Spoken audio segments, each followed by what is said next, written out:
메리 크리스마스. 미리서 메리 크리스마스. 성탄절이 지금 다가오고 있습니다. 그래서 다음 주일날 우리가 성탄절 25일날 예배를 드립니다. 어렸을 때는요, 성탄절이 오면은 굉장히 마음에 들떴어요. 교회에서 여러 가지 행사가 있었습니다. 음악회도 있었고요. 또 제가 고등학교, 중학교 때는 문학의 밤이라는 것도 있었고요. 또 연극도 하는 그런 일도 있었습니다. 선물을 주고받고 부모님으로부터 선물을 받는 그러한 시간이 바로 이 성탄절이었습니다. 또 한때는 성탄절 카드도 이렇게 직접 만드는 그런 때도 있었습니다. 그런데 우리는 한번 생각해 보는 거죠. 왜 성탄절 때 기뻐하는가라는 거죠.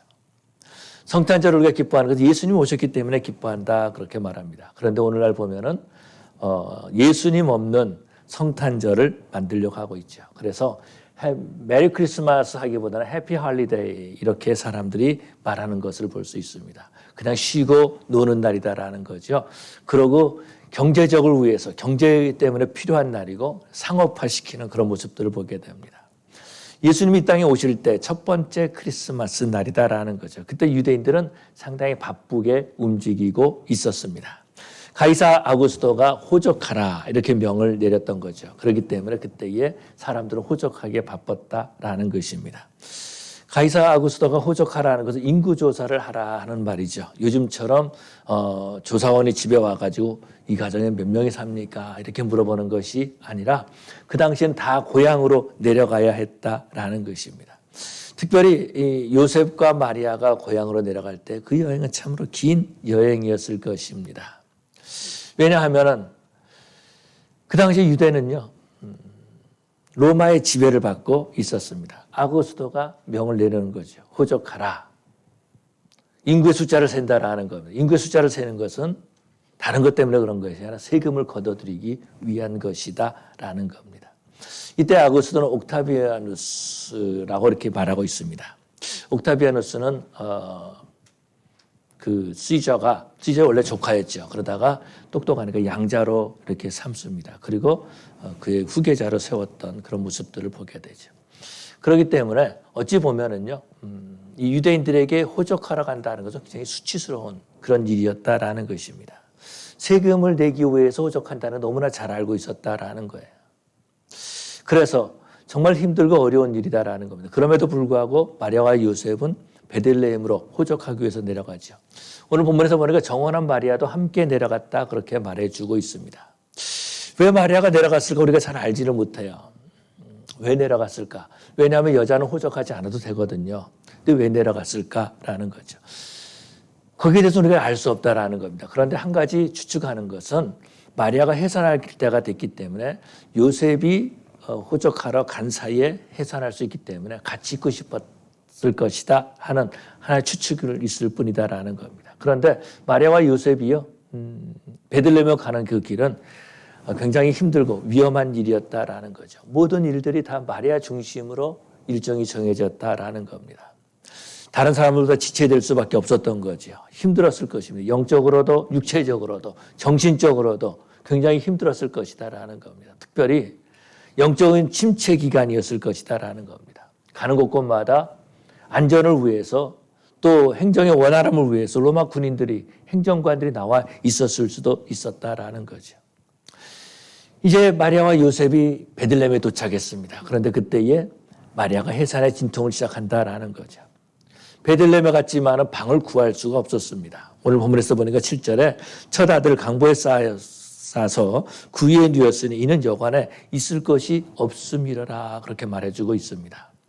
베들레헴에 방을 구할 수가 없었다라는 거죠. 겨우 구한 것이 가축들이 있는 그곳에서 아이를 낳았습니다. 그래서 그 아이를 구유에 짐승들이 먹는 밥그릇에 아이를 넣어놨다라는 것입니다.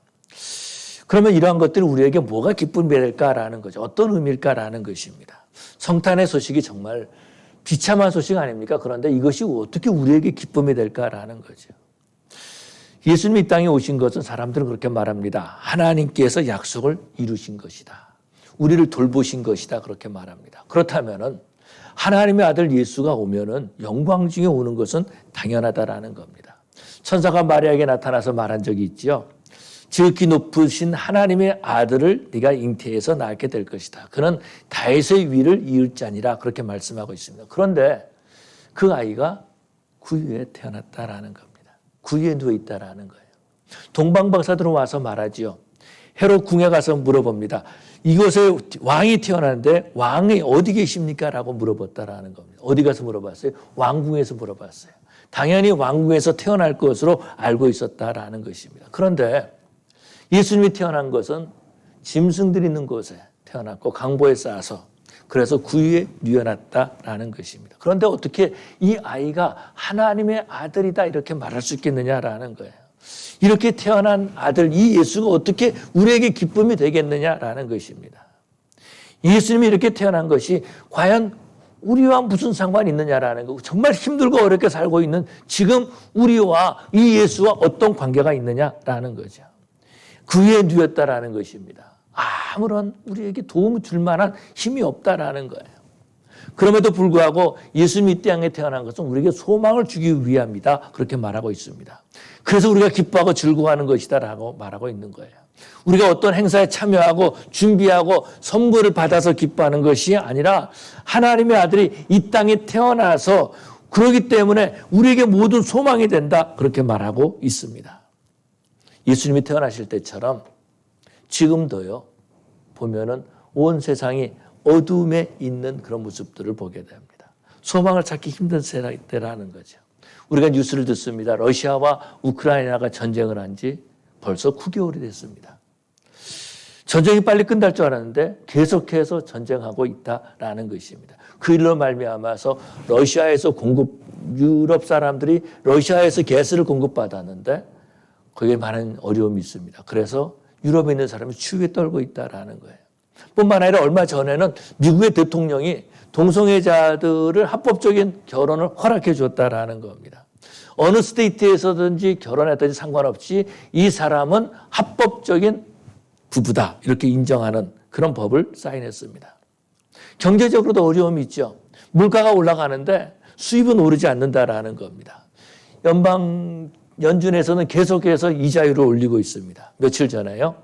저희 아내가 이제 그 병원에 갔습니다. 병원에 가가지고 뭐 조사를 할 일이 있어가지고 검사를 하러 갔어요. 그래서 조사하는 동안에 밖에서 기다리게 그러니까 나는 가서 아침 먹으러 오겠다. 그러고서 근처에 있는 맥도날드를 찾아서 갔습니다. 맥도날드 가가지고서는 모르니까 잘 모르는 1번 이렇게 시켰습니다. 1번 딱 시켜서 먹는데요. 전에 같으면은 5불 미만이었어요. 그런데 9불 얼마가 차지가 되더라고요. 이야, 한국 음식점에 가면 요즘 20불 내수고 혼자 먹기도 힘든 그런 세상이 되고 말았다라는 거. 물가가 얼마나 비싼지 몰라요. 그런 가운데 소망이 없고 걱정거리로 우리는 내년을 또 우리는 맞이할 수 있다라는 겁니다. 이러한 때에 크리스마스가 과연 우리에게 어떠한 의미가 있을까라는 겁니다. 정말 우리가 크리스마스 때 기뻐해야 될까라는 거죠. 오히려 크리스마스 때가 부담을 주는 그런 시간이 아닙니까? 오늘도 여러분이 오실 때 주보를 가지고 오셨을 것이죠. 주보 안에 보니까 헌금 봉투를 넣어놨어요. 다음 주에 특별 헌금하라는 겁니다. 그런데요. 이게 한 번으로 끝나 다음 주 또 들어갈 겁니다. 다음 주에는 신년 감사 예물이라고 또 이렇게 또 헌금 봉투가 들어갈 거예요. 이야, 경제적으로도 어려운데 교회까지 나에게 부담을 주는구나 이런 생각을 가질 것이다라는 겁니다. 그런데 오늘 본문에서 보니까 예수님께서는 이 땅에 오셨지만 있을 것이 없었다라는 거예요. 정말 암울했다라는 겁니다. 아무도 해산하는 여인을 보고도 방을 내주지 않았다라는 거죠. 여러분 이것이 바로 하나님을 믿는다고 하는 유대인들의 모습이다라는 겁니다. 다윗의 후손이라고 하는 베들레헴 사람들의 모습이다라는 겁니다. 고향에 갔다라고 하는 것은 그것에 분명히 친척이 있었을 것이다라는 겁니다. 저는 군대를 갔다 오지 않아서 모르는데요. 군대 간 사람들은 고향에 갈 때, 고향에 가서 신체 검사를 신검이라 그러죠. 신검을 받는다는 말을 들었습니다. 그래서 고향에 가면은 이제 옛날에 같이 놀던 친구들을 같이 만날 수 있고 삼촌, 사촌들을 만날 수 있다라는 겁니다. 아마도 이 마리아 또 요셉도 그 고향에 갔기 때문에 그곳에는 삼촌도 있었고 사촌도 있었고 오촌도 있었고 여러 친척들이 있었을 것이다라는 겁니다. 그런데 방을 내주는 사람은 아무도 없었다라는 거죠. 이러한 때에 마리아가 어떤 마음을 가졌겠습니까? 요셉이 어떤 마음을 가졌겠느냐라는 거예요. 저는 그런 생각을 가져봅니다. 이제 그 마리아가 어찌됐든 간에 아이를 낳아서 이제 강보에 쌓았습니다. 그래서 구유에 딱 누워놨어요. 짐승 있는 그곳에 마리아가 요셉을 쳐다보고 어떤 생각을 가졌을까요?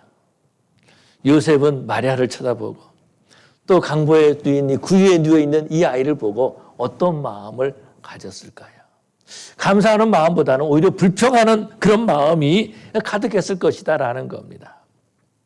그런데 사람들은요, 크리스마스 때가 되면 기뻐한다라는 거예요. 무엇 때문에 기뻐합니까? 그러다 보니까 사람들은 예수 없는 크리스마스를 자꾸 만들려고 하고 있다라는 겁니다. 동방에서 박사들이 왔을 때에도요, 그들이 봤던 별을 보고 기뻐했지 예수님 보고 기뻐하지 않았다라는 겁니다. 그렇다면 우리가 본문을 통해서 우리가 왜 성탄절 때 기뻐해야 되는지 그 이유를 한번 살펴보기를 원합니다. 예수님이 이 땅에 태어나신 것은 우리의 구주가 나셨기 때문에 기뻐하는 것입니다. 이 세상에서 우리를 구원해 줄 자가 아무도 없다라는 것입니다. 돈으로 우리를 구원할 수 있습니까? 명예로 구원할 수 있습니까? 정치로 구원할 수 있습니까? 아니면은요, 우리가 학위로 우리가 구원할 수 있습니까? 우리를 구원해 줄 사람은 아무도 없다라는, 그런데 하나님의 아들이 이 땅에 오셨다라는 겁니다. 하나님께서 우리를 돌보시고 우리를 구원하기 위해서 사람의 몸을 입고 하나님 이 땅에 오셨다라는 겁니다. 그래서 우리가 기뻐하는 것입니다. 사람들은요, 날마다 어둠을 향해서 달려가고 있습니다. 날마다 뉴스를 듣지만 그 뉴스에서는 좋은 소식이 들리지 않는다라는 거예요. 전쟁 소식이 들립니다. 많은 젊은이들이 희생당하고 있습니다. 러시아에서 가스를 공급받던 유럽 사람들은 추위의 고통을 떨고 있습니다. 코로나로 말미암아서 많은 사람들이 죽어가고 있습니다. 중국에서는 방역 정책이 바뀌어가지고 수많은 사람들이 좀 죽어가고 있다는 말을 듣습니다. 뿐만 아니라 한국과 미국도 여러 나라에서는 정치 지도자들이 서로 싸우고 있다는 겁니다. 경제적인 어려움으로 두려움에 붙들려 있다는 것입니다. 이런 외부적인 영향으로 사람들은 움츠려 있는 거예요. 마음이 강팍해져 있다는 겁니다. 예수님이 이 땅에 오실 때도 마찬가지죠. 해산한 여인이 있는데 모른 척하고 있었다라는 겁니다. 조금 전에 말씀드렸지만 그걸 분명히 예수님이 이 제자들, 이 요셉의 친척들도 있었을 것이다라는 거예요. 그런데도 방을 내주지 않았다라는 겁니다. 사람들은요, 자신의 영혼의 문제에 대해서 관심을 갖지 않습니다. 시간이 지나감에 따라서 자신이 지옥으로 가고 있음에도 불구하고 그것을 깨닫지 못하고 있다라는 겁니다. 그런데 우리가 살고 있는 이 세상에 예수님께서 소망을 주기 위해서 오셨다라는 거죠. 어두움의 그림자만 점점 길어지고 있는데 그 가운데에 예수님께서 우리의 구원자로 오셨다라는 것입니다. 나를 구원해 줄 예수님이 오신 것이죠. 그래서 사도 바울은 이렇게 고백하고 있습니다. 누가 이 사망의 몸에서 나를 건져내랴 라고 소리치고 있는 것을 보게 됩니다. 예수님이 이 땅에 오신 것은요, 우리를, 저와 여러분들을 사망의 자리에서 구원하기 위해서 오신 줄로 믿습니다. 뿐만 아니라 우리로 하여금 구원의 소망을 주시고 확신을 주기 위해서 오신 거죠. 하나님 우리를 돌보고 계신다라는 겁니다. 또 어떤 겁니까? 구원의 소식을 우리 자녀들에게 전할 수 있는 거죠. 여러분, 이 세상에 우리가 자녀들에게 전해줄 것이 무엇이 있습니까? 그런데 예수님이 이 땅에 오심으로 우리는 구원의 소식을 자녀들에게 전할 수 있다라는 겁니다. 그래서 우리가 기뻐하는 겁니다. 두 번째로는 예수님이 있을 것이 없었기 때문에 기뻐한다라는 거예요. 예수님이 왕이시면은, 온 우주의 창조자이시면은 구유에 누워 계실 필요가 없다라는 거죠. 그런데 왕궁에 오셔야 될 그 예수님이, 권력자를 위해서 오셔야 될 그 예수님이 구유에 누워 계신다라는 겁니다. 권력자들만을 위해서 오신 것이 아니다라는 거죠. 대학의 학자들만 위해서 오신 것이 아니다라는 겁니다. 권력을 가진 정치가들을 위해서만 오신 것이 아니다라는 거예요. 예수님이 구유에 누우셨다라는 것은 경제적으로 어렵고 춥고 배고픈 저와 여러분들을 위해서 오신 줄로 믿습니다. 예수님께서 오실 때는 낮고 천한 그러한 대우를 받으시면서 오셨다라는 거죠. 예수님이 이 땅에 오실 때 유대인들만을 위해서 오신 것은 아니다라는 겁니다. 평안히 따뜻한 곳에 누워있는 자들을 위해서 오신 것이 아니다라는 거예요. 환영하는 자가 없지만은 그들은 거절했지만은 예수님은 낮은 자로 오셨다라는 겁니다. 예수님을 사람들이 다 거절했는데 우리는 왜 기뻐할까? 저는 그런 생각을 해봤습니다. 가끔 보면은요, 복권에 대한 뉴스가 나옵니다. 복권에 이번에 맞은 사람이 없었기 때문에 얼마가 더 올랐다 이런 뉴스가 들어요. 또 맞은 사람이 없어가지고 또 올랐다 이런 말이 듣습니다. 그리고 지금 최고치로 올라갔다 그런 말이 듣어요. 그러면 어떻게 하죠, 사람들이? 마켓 앞에서 다 복권 살려고 줄 서고 있어요. 혹시 이거 나를 위한 거 아니야? 이런 생각하고 있다라는 겁니다. 다른 사람에게 맞지 않았기 때문에 혹시 내가 맞을 가능성이 있는 것 아니야? 그런다라는 겁니다. 얼마 전에 테슬라 주가가 떨어졌습니다. 테슬라 주가가 떨어지니까 사람들 이번 기회가 혹시 내가 테슬라 주식을 살 수 있는 기회는 아니야? 이런 생각을 가진 사람들도 있었다라는 거죠. 예수님 오신 것은 있을 것이 없었기 때문에, 다시 말해서 환영하는 사람이 없었기 때문에 이것은 나를 위한 것 아니야? 그래서 우리가 기뻐할 수 있다라는 겁니다. 이런 이야기가 있습니다. 전에도 그런 얘기를 드렸었는데 똑같은 얘기인데요. 크리스마스가 돼서 교회에 여러 가지 행사가 있었습니다. 찬양대가 이제 메시아를 찬양하고 안내하는 집사님들은 예배당 밖에서 이제 코트를 입고 그러면서 안내를 하고 있었습니다. 예배당 안은요, 밖에 온도와는 다르게 따뜻하고 강단에는 우리 교회처럼 이렇게 크리스마스 추리가 이렇게 장식되어 있었습니다. 그런데 교회 계단 아래 조금 떨어진 곳에 한 나무 밑에 한 소년이 떨고 있었습니다. 예배당 안에 따뜻하기 때문에 들어가고 싶었지만 들어가지 못했던 거예요. 안내하는 집사님이 들어오지 말라 그렇게 말했다는 겁니다. 그래서 떨고 있는 그 아이에게, 그 소년에게 한 아저씨가 찾아왔습니다. 찾아와서 물어보는 거죠. 너 왜 저 안에 들어가지 않고 또 이곳에 떨고 있니? 라고 물어봤습니다. 아저씨, 내가 들어가려고 했는데요, 저기 있는 집사님들이 못 들어가겠어요. 그때 그 아저씨가 말하는 겁니다. 나도 들어가려고 했는데 거절당했단다. 그러면서 그 아이를 안아주죠. 그런데 그 아저씨의 손에 못자국이 있었다라는 겁니다. 풍요로움과 안락함을 추구하다가 예수님께 방을 내드리지 못하는 거죠. 그런데 예수님께서는 그 위에 누워 계셨다라는 겁니다. 안락하고 따뜻한 방을 차지한 사람들이 거절했기 때문에 그렇다라는 거예요. 사람들은 아이가 태어나면 요람에 누입니다. 예수님의 구원 사역은요, 이 구유에서부터 시작됐다라는 거. 그래서 감사하다라는 겁니다. 나 같은 죄인 살리신 그 은혜 놀라워 하는 거죠. 연약한 자를 구원하기 위해서 예수님 오셨다라는 겁니다. 그래서 우리는 기뻐한다라는 거죠. 첫 번째로 우리가 기뻐하는 것은 어떤 것이냐면은 내가 예수님을 위해서 방을 내드릴 수 있는 그런 기회가 있기 때문에 기뻐한다라는 겁니다. LA에서 오래전에 꽤 오래됐는데요. 한 20여 년 됐나요? 빈방 있습니까? 라고 하는 그런 연극을 시작을 했습니다. 한 번도 가보질 못했었는데 그런 광고하는 것을 계속 봤어요. 그러다가 어떤 청년을 만났습니다. 근데 머리도 기르고 좀 이렇게 별로 그렇게 좀 다가가고 싶은 청년은 아니었어요. 그런데 그 청년이 연극학원 청년이었는데 빈방 있습니까? 라고 하는 그 연극을 했던 그런 청년이에요. 그런데 이 연극을 하지 못했습니다. 그랬는데 몇 년 동안 하지 못했는데 이번에 다시 시작하게 됐습니다. 원래 윤봉원 목사님과 그 사모님이 이제 그 연극을 전공하셨거든요. 사모님 연극을 전공해가지고 윤봉원 목사님과 사모님 중심으로 옛날 멤버들을 이렇게 다시 모으고 그렇게 해가지고 빈방 없습니까? 빈방 있습니까? 라는 그런 연극을 이번에 다시 시작했습니다. 요셉은 집집마다 방을 두드리면서 아마 그렇게 소리 질렀을 것입니다. 빈방 있습니까? 내 아내가 지금 아이를 낳으려고 합니다. 그런데 마리아는 산통을 겪고 있는 거예요. 아무도 대답하지 않습니다. 마리아를 보면서 자기 친척 같은 사람 집에 가서 문을 두드리는 거죠. 빈방이 있습니까? 내 아이가 지금 나려고 합니다. 오늘 내 아내가 좀 고통 가운데 있습니다. 방을 내주지 않으시겠습니까? 아무도 방을 내주지 않는다라는 거예요. 그런데 오늘 우리 하나님께서 우리에게 물어보신다라는 거죠.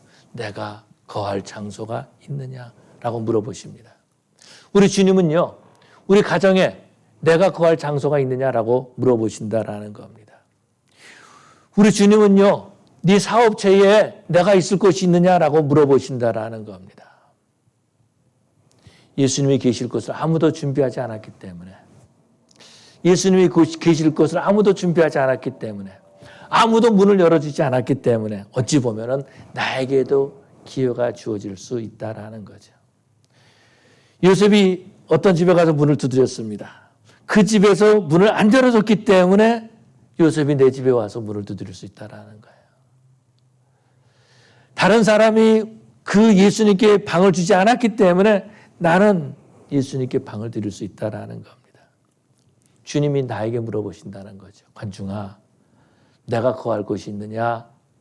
네 집에 내가 있을 곳이 있느냐? 네 마음에 내가 있을 곳이 있느냐라고 물어보신다라는 겁니다.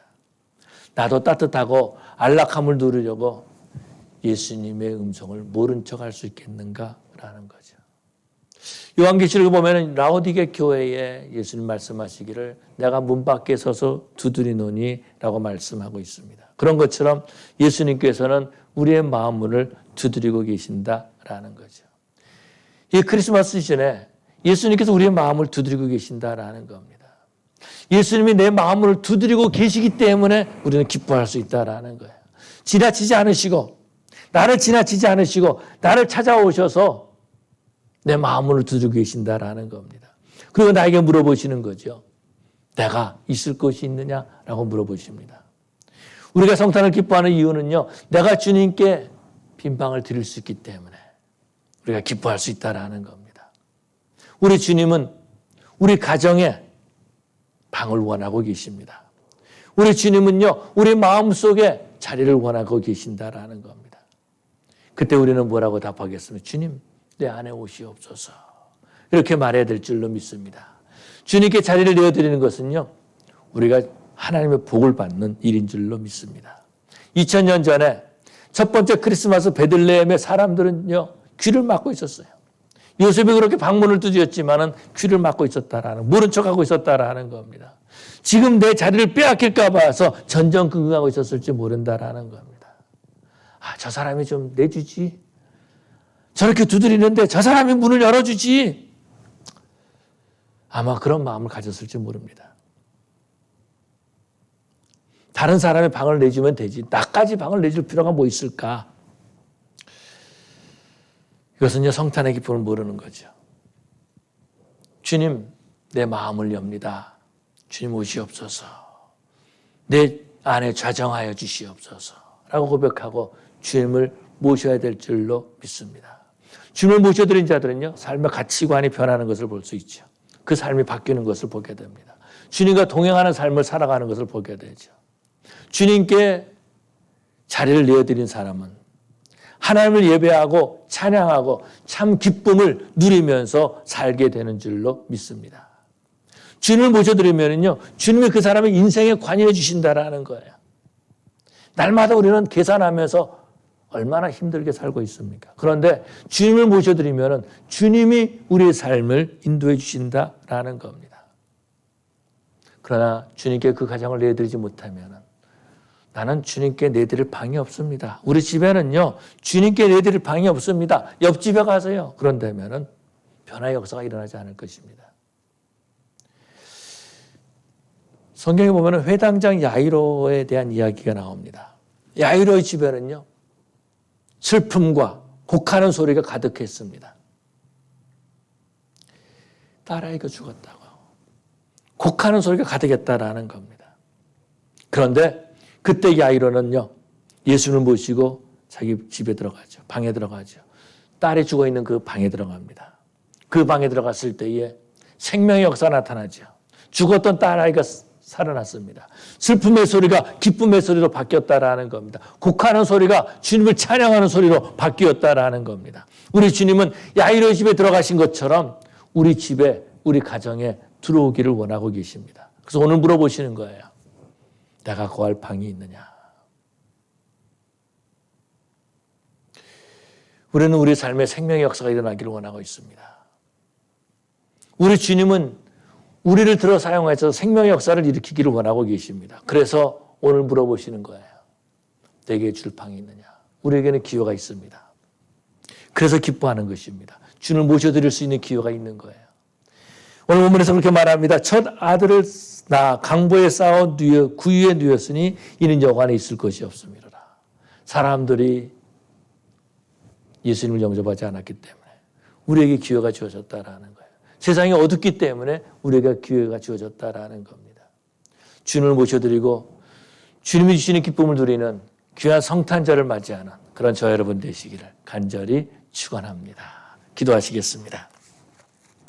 사랑의 아버지 하나님 감사합니다. 주님께서 저들을 사랑해 주셔서 우리의 마음을 두드리고 계시고 우리의 가정의 문을 두드리고 계시고 너는 내게 방을 줄 수 있느냐라고 물어보시는 주님께 주님 내가 주님께 방을 드립니다. 주님 이곳에 오시옵소서 라고 할 수 있는 저들 되게 해주시옵시고 주님을 모시드리는 기쁨을 누리게 하여 주시옵시고 주님과 함께하는 우리의 삶이 될 수 있도록 인도하여 주시옵소서.